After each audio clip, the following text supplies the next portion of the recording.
കുറച്ച് വെയിൽ കണ്ടപ്പോഴേക്കും ഞാനൊന്നതേ നമ്മുടെ കാടലോട്ട് വന്നിട്ടുണ്ട്. മഴയൊക്കെ ആവുമ്പോൾ എനിക്ക് പുറത്തേക്ക് ഇറങ്ങാൻ ഭയങ്കര മടിയാണ് കേട്ടോ. അതുകൊണ്ട് തന്നെ മഴയൊക്കെ ഒന്ന് മാറാൻ വെയിറ്റ് ചെയ്യായിരുന്നു. നമ്മുടെ ഈ മുളകൊക്കെ ഒന്ന് വിളവെടുക്കാനായിട്ട് ഒക്കെ ഒന്ന് പഴുത്തൊക്കെ വരുന്നുണ്ട്. അപ്പോൾ നമ്മുടെ ആദ്യത്തെ മുളകിൻ്റെ വിളവെടുപ്പാണ് കേട്ടോ. ഇത് നട്ട് കഴിഞ്ഞ് ഇതിൻ്റെ ഇലയൊക്കെ ഒന്ന് ചുരുണ്ട് വരണ കണ്ടപ്പോൾ ഞാൻ വിചാരിച്ചത് അധികമൊന്നും ഉണ്ടാവില്ല എന്നാണ്. പക്ഷെ അത്യാവശ്യം കുഴപ്പമില്ലാണ്ട് ഉണ്ടായിട്ടുണ്ട്. അപ്പോൾ അതേ മുളകിൻ്റെ ആദ്യത്തെ വിളവെടുപ്പ് നല്ല അടിപൊളിയായിട്ട് നടക്കുന്നുണ്ട്. അത്യാവശ്യം വലിപ്പമൊക്കെ വെച്ചിട്ടുണ്ട് കേട്ടോ. അപ്പോൾ അതേ നമുക്ക് മുളക് ഇത്രയാണ് കിട്ടിയിരിക്കുന്നത്. ഇത് കൂടാതെ നമ്മുടെ വഴുതനയിലും ഇന്ന് കുറച്ച് പണികളുണ്ട്.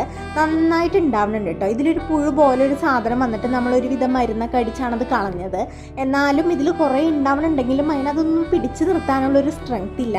അപ്പോൾ എന്തെങ്കിലുമൊക്കെ ഒന്ന് ചെയ്ത് കൊടുക്കണം. നല്ല ഭംഗിയില്ലേ, നല്ല വയലറ്റ് കളറില്ലേ. അപ്പം ഞാൻ അതിന് കുറച്ച് മണ്ണൊക്കെ, എല്ലാത്തിനും മണ്ണൊക്കെ ഇട്ട് കൊടുത്ത് ഒരു താങ്ങൊക്കെ കൊടുക്കണം. അപ്പോൾ ഇങ്ങനെ നിൽക്കണ കാണുമ്പോൾ ഭയങ്കര സങ്കടം ഇരുന്നിട്ട്, എന്നാൽ മഴ വീണ കാരണം പുറത്തോട്ട് ഇറങ്ങാനും തോന്നില്ല.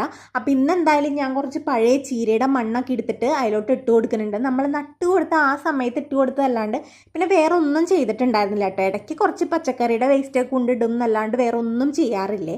അപ്പോൾ അതേ കുറച്ച് മണ്ണൊക്കെ ഇട്ട് കൊടുത്ത് അതൊന്ന് ലെവലാക്കി നിർത്തുന്നുണ്ട് കേട്ടോ. അപ്പോൾ അങ്ങനെ മണ്ണൊക്കെ ഇട്ടതൊക്കെ കണ്ടപ്പോൾ ഭയങ്കര ഒരു സാറ്റിസ്ഫാക്ഷൻ ആയിരുന്നേ.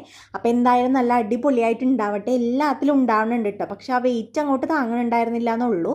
അപ്പോൾ നന്നായിട്ട് മണ്ണൊക്കെ ഇട്ട് കൊടുത്തിട്ടുണ്ടായിരുന്നു കേട്ടോ. അങ്ങനെ പോകുമ്പോഴാണ് നമ്മുടെ പുളിമരത്തിൻ്റെ താഴെ കിളിക്കൂട് കിടക്കണ കണ്ടതേ. മഴ പെയ്ത് വീണതായിരിക്കും. അപ്പോൾ അവിടെ തന്നെ വെച്ചിട്ടുണ്ട്. അപ്പോൾ എല്ലാവരും ഹാപ്പി ആയിട്ടിരിക്കുക. ബൈ.